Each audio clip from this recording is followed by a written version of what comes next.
நமஸ்காரம். வாங்கோ இன்னைக்கு மோர் குழம்பு எப்படி பண்ணுறதுன்னு பார்க்கலாம்.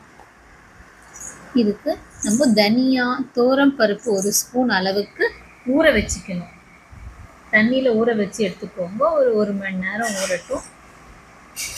அது கூடவே இப்போ ஊறினதை எடுத்து ஊறினாட்ட ஒரு மிக்சி ஜாரில் போட்டு அது கூடவே பச்சை மிளகா, கருவேப்பிலை, தேங்காய் விழுது, 2 மிளகு, சீரகம்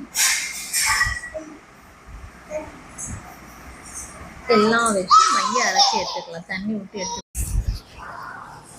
தண்ணி விட்டு வழுமனை அரைச்சி எடுத்துக்கோங்க. கூடவே ஒரு கொத்தமல்லி அளவு வச்சுக்கலாம். பார்த்தீங்கன்னா இந்த அளவுக்கு கன்சிஸ்டன்சி இருக்கணும். கொஞ்சம் நொரன்னு இருக்கணும், அரைஞ்சிருக்கணும். ரொம்ப மைய அரைஞ்சிருக்கக்கூடாது. ஒரு 80% 90% அரைஞ்சா போதும். இல்லை வேணான்னா நீங்கள் முழுசாக கூட அரைச்சிக்கலாம். 100% மைய. இப்போ பாருங்கள், இப்போ தயிர், கட்டி தயிரை எடுத்து சிலிப்பிக்கலாம். மாத்தில் இருக்கிற தயிரை சிலிப்பிக்க போகிறோம். சிலிப்பிட்டு எப்படி இருக்குன்னு காமிக்கிறேன் பாருங்கள். இப்போ நல்லா சிலிப்பின்னு வந்துட்டேன். ஒரு பாத்திரத்தை எடுத்துக்கோங்க. எண்ணெய் விட்டு தேங்காய் எண்ணெய் விட்டுருக்கேன். தேங்காய் எண்ணெய் விட்டு கடுகு முதல்ல போட்டுக்கிறேன். அது கூடவே 3 மிளகு, 3 வெந்தயம் நல்லா பொரியட்டும். பெருங்காயம் சேர்த்துக்கோங்க.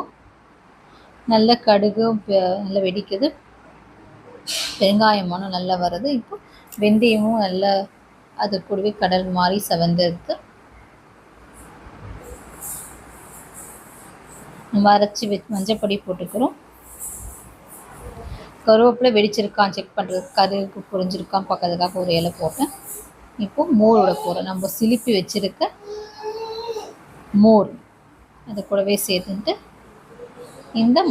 இந்த விழுதையும் சேர்த்துக்கிறோம். இப்படி ஒரு முறை செஞ்சு பாருங்க, சூப்பராக இருக்கும். சூப்பர், எல்லோரும் விரும்பி சாப்பிடுவோம். நல்லா கலக்கிக்கோங்க. மீதி அதை அலம்பி நல்லா கொட்டிடுறேன். இது நல்லா கொதிக்கட்டும். பச்சை வாசனை போக நல்லா நுரைச்சி கொதிச்சு வரும். வந்தால் கடைசி ஒரு 10 நிமிஷம் நல்லா கொதிக்கட்டும்ங்க.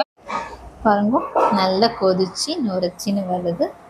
இன்னும் ஒரு 5 நிமிஷம் 2 நிமிஷம் இருக்கட்டும். அதுக்கப்புறமா எப்படி இருக்குன்னு காமிக்கிறேன் பாருங்கள். எல்லாம் அந்த நுரைச்சி வந்ததெல்லாம் அடங்கி ஒரு நார்மல் ஸ்டேஜுக்கு வந்துடும். இந்த ஸ்டேஜில் ஒரு 2 நிமிஷம் இருந்தாக்க இந்த 7 கட்டி வருதில்ல, இப்படி வந்தால் நான் மனைச்சி எடுத்துகிட்டு காமிக்கிறேன் பாருங்கள். பார்த்தீங்களா, ரெடி.